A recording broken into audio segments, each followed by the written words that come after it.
जय श्री राधे कृष्णा दोस्तों, हर हर महादेव। आप सभी के ऊपर भगवान महादेव और भगवान श्री हरि विष्णु की कृपा हमेशा बनी रहे।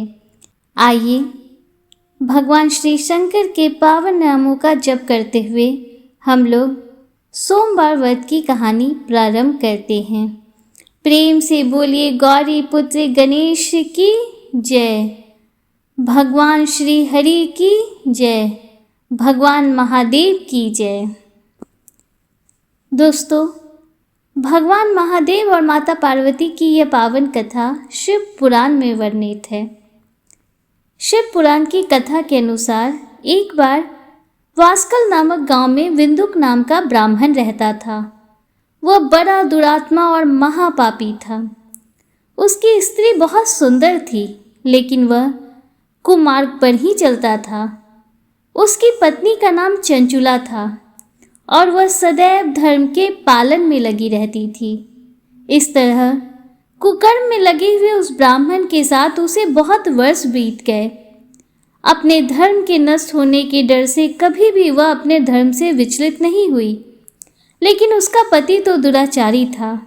इसलिए दुराचारी पति के आचरण से प्रभावित होकर वह स्त्री भी अपने ही पति की तरह दुराचारणी हो गई। बहुत समय बीत जाने के बाद वह दूषित बुद्धि वाला दुष्ट ब्राह्मण समय के अनुसार मृत्यु को प्राप्त होकर नरक में चला गया। बहुत दिनों तक नरक के दुख भोग कर वह पापी एक भयंकर पिशाच हो गया। दूसरी तरफ उस दुराचारी पति की मृत्यु के पश्चात चंचुला बहुत समय तक अपने पुत्रों के साथ अपने घर में ही रहती। एक दिन ईश्वर कृपा से वह अपने भाई बंधुओं के साथ एक तीर्थ क्षेत्र में चली गई। तीर्थ यात्रियों के साथ उसने तीर्थ के जल में स्नान किया और अपने भाइयों के साथ इधर उधर घूमने लगी। वहां उसने एक देव मंदिर में एक ब्राह्मण को भगवान शिव की परम पवित्र और उत्तम पौराणिक कथा कहते हुए सुना। वह ब्राह्मण यह कह रहे थे कि जो स्त्रियां पर पुरुषों के साथ व्यभिचार करती हैं, यमराज के दूत उन्हें बहुत कष्ट देते हैं। ऐसा सुनकर चंचुला भय से कांपने लगी। उसने विचार किया कि उसने तो अपने पति के साथ बहुत पाप किए हैं, तो उसे भी उन पापों का दंड भोगना पड़ेगा। इसके बाद उसे चैन नहीं आया और उसने उस ब्राह्मण से विनती की, हे प्रभु, मेरे ऊपर आप कृपा करें और मेरा उद्धार करें। मैं आपके प्रवचन सुनकर भय से कांप रही हूँ और इस संसार से मुझे वैराग्य हो रहा है। मैंने जीवन भर दुराचार किया है। न जाने मेरे मरने के बाद मुझे कैसी कैसी घोर यातनाएं सहनी पड़ेंगी। कौन मेरा साथ देगा? यमराज के उन भयंकर दूतों को मैं कैसे देख पाऊंगी? हे प्रभु, आप मेरा कल्याण करें। चंचुला की इन वचनों को सुनकर ब्राह्मण बोले, हे चंचुला, यह तो बड़े सौभाग्य की बात है कि भगवान शंकर की कृपा से शिव पुराण की कथा को सुनकर तुम्हारा मन समय पर ही सावधान हो गया। पश्चाताप ही पाप करने वाले पापियों के लिए सबसे बड़ा प्रायश्चित है। साधु संतों ने भी पश्चाताप को ही समस्त पापों का नाश करने वाला बताया है। पश्चाताप से ही पापों की शुद्धि होती है। जो पश्चाताप करता है वही समस्त भय से मुक्त होकर के निर्भय हो जाता है। इसलिए ब्राह्मण पत्नी, तुम अनेक विषयों से अपने मन को हटाओ और भक्ति भाव से भगवान शंकर की इस पावन कथा को सुनो। इस कथा को सुनने से तुम्हारे चित्त की शुद्धि होगी और तुम्हें मोक्ष की प्राप्ति हो जाएगी। ऐसा सुनने के बाद उस चंचुला ने शिव पुराण की कथा को सुनने की इच्छा से मन में उस ब्राह्मण देव की सेवा का संकल्प लिया और उन्हीं के साथ रहने लगी। उसके पश्चात शुद्ध बुद्धि वाले उस ब्राह्मण ने उस स्त्री यानी चंचुला को शिव पुराण की समस्त कथा सुनाई। तत्पश्चात समय का चक्र पूरा होने के बाद भक्ति, ज्ञान और वैराग्य से युक्त हुई चंचुला ने अपने शरीर को बिना किसी कष्ट के त्याग दिया। जैसे ही चंचुला ने अपने शरीर को त्यागा, भगवान शंकर का भेजा हुआ दिव्य विमान वहां पहुंच गया और भगवान शंकर के गणों ने चंचुला को उस विमान पर बिठाया और शिवलोक में ले गए। वह दिव्य रूप धारिणी दिव्यांगना हो चुकी थी। चंचुला ने वहां साक्षात भगवान शंकर को देखा। उनके 5 मुख थे और हर मुख में उनकी 3 आंखें थीं। मस्तक पर चंद्रमा सुशोभित हो रहा था। उन्होंने अपने बाईं ओर माता पार्वती को बिठा रखा था। उनका सारा शरीर भस्म से भासित था। शरीर पर श्वेत वस्त्र शोभा पा रहे थे। इस प्रकार परम उज्ज्वल भगवान शंकर का दर्शन करने के बाद वह ब्राह्मण पत्नी बहुत प्रसन्न हुई। उसने महादेव और माता पार्वती को प्रणाम किया और उसकी आंखों से अश्रुओं की अविरल धारा बहने लगी। संपूर्ण शरीर में रोमांच पैदा हो गया और माता पार्वती एवं भगवान शंकर ने बड़ी करुणा से उसे अपने पास बुलाया, उसकी ओर देखा और माता पार्वती ने चंचुला को प्रेम पूर्वक अपनी सखी बना लिया। एक दिन परमानंद में मग्न हुई चंचुला ने उमा देवी के पास जाकर प्रणाम किया और दोनों हाथ जोड़कर वह उनकी स्तुति कहने लगी। चंचुला बोली, गिरिराज नंदिनी स्कंद माता उमे, मनुष्य ने सदा आपका सेवन किया है। समस्त सुखों को देने वाली शंभु प्रिय आप ब्रह्म स्वरूपनी हैं। तीनों गुणों का आश्रय भी आप ही हैं। ब्रह्मा, विष्णु और महेश्वर इन तीनों देवताओं का निवास स्थान तथा उनकी उत्तम प्रतिष्ठा करने वाली पराशक्ति आप ही हैं। वह चंचुला इस प्रकार महेश्वर पत्नी उमा की स्तुति करके सिर झुकाए चुप हो गई। उसके नेत्रों में प्रेम के आंसू उमड़ आए थे। तब करुणा से भरी शंकर प्रिया भक्त वत्सला पार्वती देवी ने चंचुला को संबोधित करके इस प्रकार कहा। पार्वती जी बोली, सखी चंचुले, मैं तुम्हारी की हुई इस स्तुति से बहुत प्रसन्न हूँ। बोलो क्या वर मांगती हो? तुम्हारे लिए मुझे कुछ भी न देने योग्य नहीं है। चंचुला बोली, निष्पाप गिरिराज कुमारी, मेरे पति बिंदु किस समय कहाँ हैं? उनकी कैसी गति हुई है यह मैं नहीं जानती। कल्याणमयी दीन वत्सले, मैं अपने उन पति देव से जिस प्रकार संयुक्त हो सकूं वैसा ही उपाय कीजिए। महादेवी, मेरे पति एक शुद्ध जातीय वेश्या के प्रति आसक्त थे और पाप में ही डूबे रहते थे। उनकी मौत मुझसे पहले ही हो गई थी।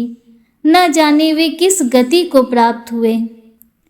गिरिजा बोली, बेटी, तुम्हारा बिंदुक नाम वाला पति बड़ा पापी था। उसका अंतःकरण बहुत ही दूषित था। वैश्या का उपभोग करने वाला वह महामूढ़ मरने के बाद नरक में पड़ा। अनगिनत वर्षों तक नरक में नाना प्रकार के दुख भोग कर वह पापात्मा अपने शेष पाप को भोगने के लिए विंध्य पर्वत पर पिशाच बन के बैठा है और नाना प्रकार के कलेश उठा रहा है। वह दुष्ट वहीं वायु पीकर रहता और सब प्रकार के कष्ट सहता है। गौरी देवी की यह बात सुनकर उत्तम व्रत का पालन करने वाली चंचुला पति के महान दुख से दुखी हो गई। फिर मन को स्थिर करके उस ब्राह्मण पत्नी ने व्यतीत हृदय से महेश्वरी को प्रणाम करके पुनः पूछा। चंचुला बोली, महेश्वरी महादेवी, मुझ पर कृपा कीजिए और दूषित कर्म करने वाले मेरे उस दुष्ट पति का अब उद्धार कर दीजिए। देवी, कुत्सित बुद्धि वाले मेरे उस पापात्मा पति को किस उपाय से उत्तम गति प्राप्त हो सकती है यह शीघ्र बताइए। पार्वती जी ने कहा, तुम्हारा पति अगर शिव पुराण की पुण्यमयी उत्तम कथा सुने तो सारी दुर्गति को पार करके उत्तम गति का भागी हो सकता है।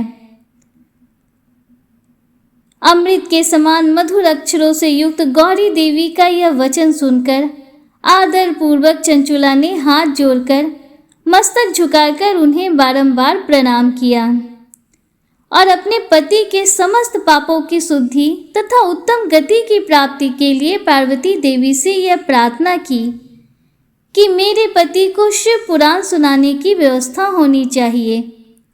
उस ब्राह्मण पत्नी के बारंबार प्रार्थना करने पर शिवप्रिया गौरी देवी को बड़ी दया आ गई। उन भक्त वत्सला महेश्वरी गिरिराज कुमारी ने भगवान शिव की उत्तम कीर्ति का गान करने वाले गंधर्वराज तुम्बरु को बुलाकर उनसे इस प्रकार कहा, तुम्बरु, तुम्हारी भगवान शिव में प्रीति है। तुम मेरे मन की बातों को जानकर मेरे अभिष्ट कार्यों को सिद्ध करने वाले हो, इसलिए मैं तुमसे एक बात कहती हूँ। तुम मेरी इस सखी के साथ शीघ्र ही विंध्य पर्वत पर जाओ। वहाँ एक महाघोर और भयंकर पिशाच रहता है। पूर्व जन्म में वह पिशाच बिंदुक नामक ब्राह्मण था, मेरी इस सखी चंचुला का पति था, परंतु वह दुष्ट वेश्यागामी हो गया।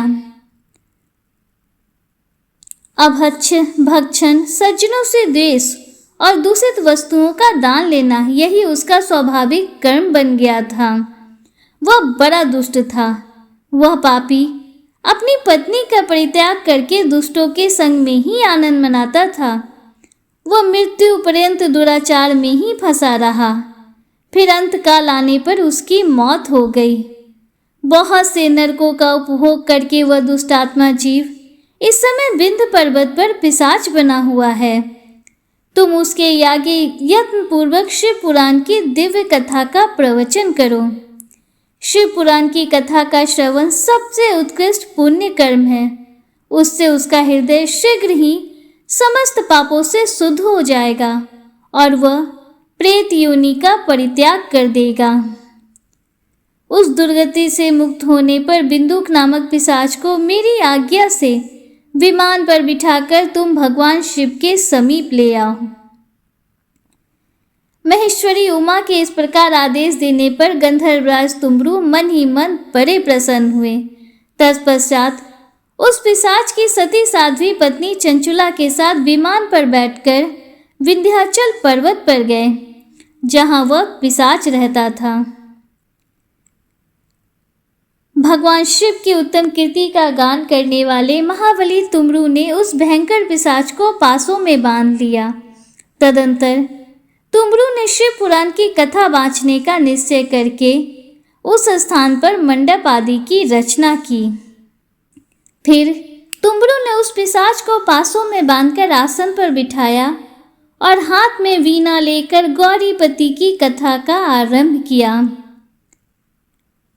उस परम पुण्यमय शिव पुराण को सुनकर उस पिशाच ने अपने सारे पापों को धोकर उस पैशाचिक शरीर को त्याग दिया। फिर तो शीघ्र ही उसका रूप दिव्य हो गया। इस प्रकार दिव्य देहधारी रूप होकर श्रीमान बिंदुक अपनी प्राण वल्लभा चंचुला के साथ स्वयं भी पार्वती वल्लभ भगवान शिव का गुणगान करने लगा। तदंतर महेश्वर के सुंदर एवं मनोहर गुणों का गान करता हुआ वह अपनी प्रियतमा तथा तुम्बरु के साथ शीघ्र ही शिवधाम में जा पहुंचा।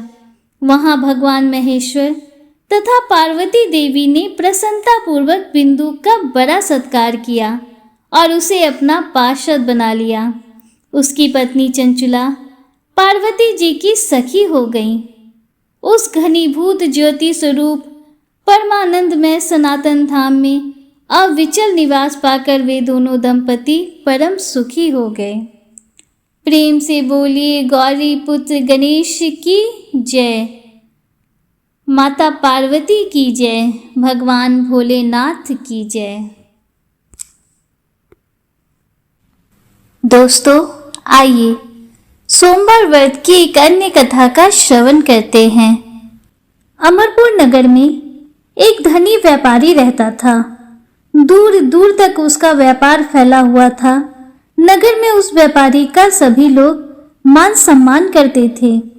इतना सब कुछ होने पर भी वह व्यापारी अंतर्मन से बहुत दुखी था, क्योंकि उस व्यापारी का कोई पुत्र नहीं था। दिन रात उसे एक ही चिंता सताती रहती थी, उसकी मृत्यु के बाद इतने बड़े व्यापार और धन संपत्ति को कौन संभालेगा। पुत्र पाने की इच्छा से वो व्यापारी प्रति सोमवार भगवान शिव की व्रत पूजा किया करता था। संध्या काल को व्यापारी शिव मंदिर में जाकर भगवान शिव के सामने घी का दीपक जलाया करता था। उस व्यापारी की भक्ति देखकर एक दिन माता पार्वती ने भगवान शिव से कहा, हे प्राणनाथ, यह व्यापारी आपका सच्चा भक्त है। कितने दिनों से यह सोमवार का व्रत और पूजन नियमित कर रहा है। भगवान, आप इस व्यापारी की मनोकामना अवश्य पूर्ण करें। भगवान शिव ने मुस्कुराते हुए कहा, हे पार्वती, इस संसार में सबको उसके कर्म के अनुसार फल की प्राप्ति होती है। प्राणी जैसा कर्म करते हैं उन्हें वैसा ही फल प्राप्त होता है। इसके बावजूद पार्वती जी नहीं मानी। उन्होंने आग्रह करते हुए कहा, नहीं प्राणनाथ, आपको इस व्यापारी की इच्छा पूरी करनी ही पड़ेगी। यह आपका अनन्य भक्त है, प्रति सोमवार आपका विधिवत व्रत रखता है और पूजा अर्चना के बाद आपको भोग लगाकर एक समय भोजन ग्रहण करता है। आपको इसे पुत्र प्राप्ति का वरदान देना ही होगा। पार्वती का इतना आग्रह देखकर भगवान शिव ने कहा, तुम्हारे आग्रह पर मैं इस व्यापारी को पुत्र प्राप्ति का वरदान देता हूँ, लेकिन इसका पुत्र 16 वर्ष से अधिक जीवित नहीं रहेगा। उसी रात्रि भगवान शिव ने स्वप्न में उस व्यापारी को दर्शन देकर उसे पुत्र प्राप्ति का वरदान दिया और उसके पुत्र के 16 वर्ष तक जीवित रहने की बात भी बताई।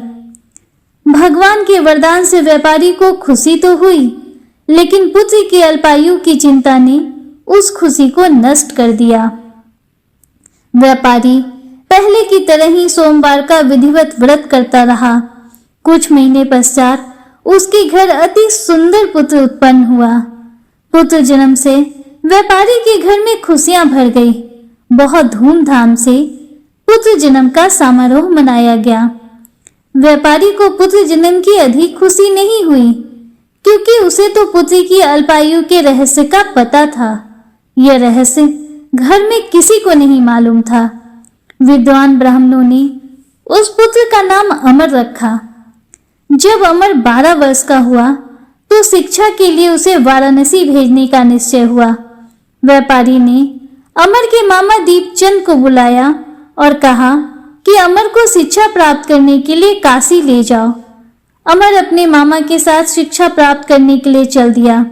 रास्ते में जहां भी अमर और दीपचंद रात्रि विश्राम के लिए ठहरते, वहीं यज्ञ करते और ब्राह्मणों को भोजन कराते थे।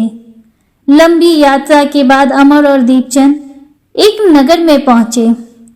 उस नगर के राजा की कन्या के विवाह की खुशी में पूरे नगर को सजाया गया था। निश्चित समय पर बारात आ गई, लेकिन वर का पिता अपने बेटे के एक आंख से काने होने के कारण बहुत चिंतित था।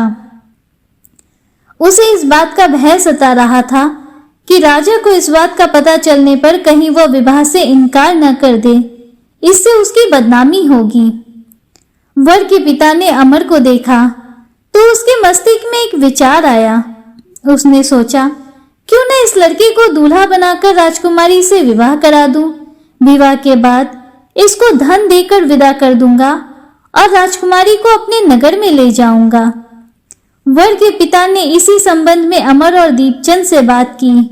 दीपचंद ने धन मिलने के लालच में वर के पिता की बात स्वीकार कर ली। अमर को दूल्हे के वस्त्र पहनाकर राजकुमारी चंद्रिका से विवाह करा दिया गया। राजा ने बहुत सा धन देकर राजकुमारी को विदा किया। अमर जब लौट रहा था तो सच नहीं छिपा सका। उसने राजकुमारी की चुन्नी पर लिख दिया, राजकुमारी चंद्रिका, तुम्हारा विवाह तो मेरे साथ हुआ है, परंतु मैं तो काशी में शिक्षा प्राप्त करने जा रहा हूँ। अब तुम्हें जिस नवयुवक की पत्नी बनना पड़ेगा वह कान्हा है। जब राजकुमारी ने अपनी चुन्नी पर लिखा हुआ पढ़ा तो उसने काने लड़के के साथ जाने से इनकार कर दिया। राजा ने सब बातें जानकर राजकुमारी को अपने महल में ही रख लिया। उधर अमर अपने मामा दीपचंद के साथ काशी पहुंच गया। अमर ने गुरुकुल में पढ़ना शुरू कर दिया। जब अमर की आयु 16 वर्ष पूरी हुई तो उसने एक यज्ञ किया।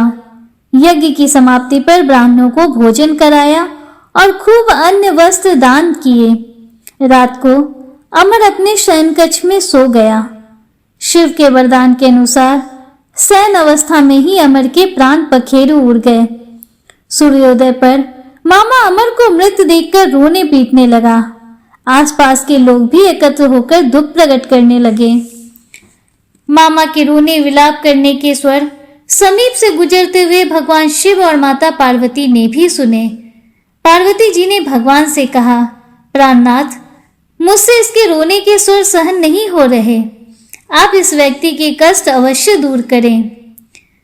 भगवान शिव ने पार्वती जी के साथ अदृश्य रूप में समीप जाकर अमर को देखा तो वे पार्वती जी से बोले, पार्वती, यह तो उसी व्यापारी का पुत्र है। मैंने इसे 16 वर्ष की आयु का वरदान दिया था।